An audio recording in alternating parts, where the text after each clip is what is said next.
집중호우로 학교 현장 곳곳에 시설 피해가 이어지면서 복구 작업이 한창입니다. 이럴 때 쓰는 재난안전특별교부금의 90% 이상이 지난해 제대로 집행되지 못한 채 2월 처리된 것으로 나타났습니다. 정부가 예산을 대부분 연말에 몰아서 배정했기 때문인데 이 세수 감소 등의 여파로 시도교육청들이 못 받은 예산도 10조 원을 넘긴 것으로 나타났습니다. 박광주 기자입니다.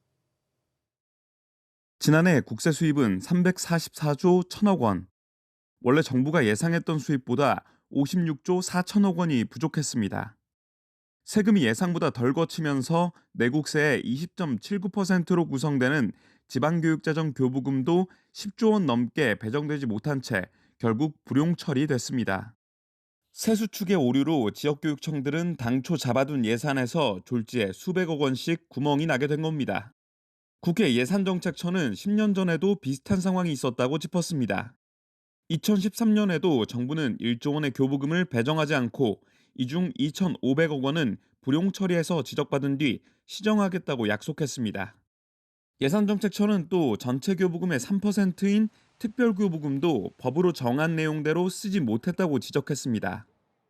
관련 법대로라면 특별교부금은 늘봄학교처럼 교육부 장관이 결정하는 전국 단위 국가 시책 사안의 60%, 교육감이 신청하는 지역 현안의 30%, 재난안전관리의 10%를 배정해야 합니다.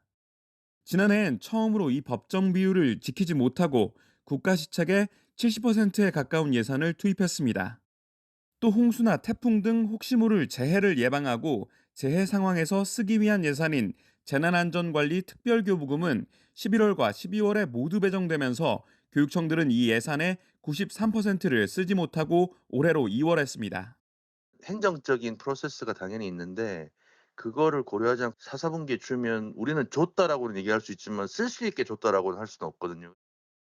예산정책처는 세수 오차가 큰 내국세가 아니라 사회 경제적 변수를 반영해 교부금을 편성하는 방안에 대해 논의를 시작할 필요가 있다고 밝혔습니다.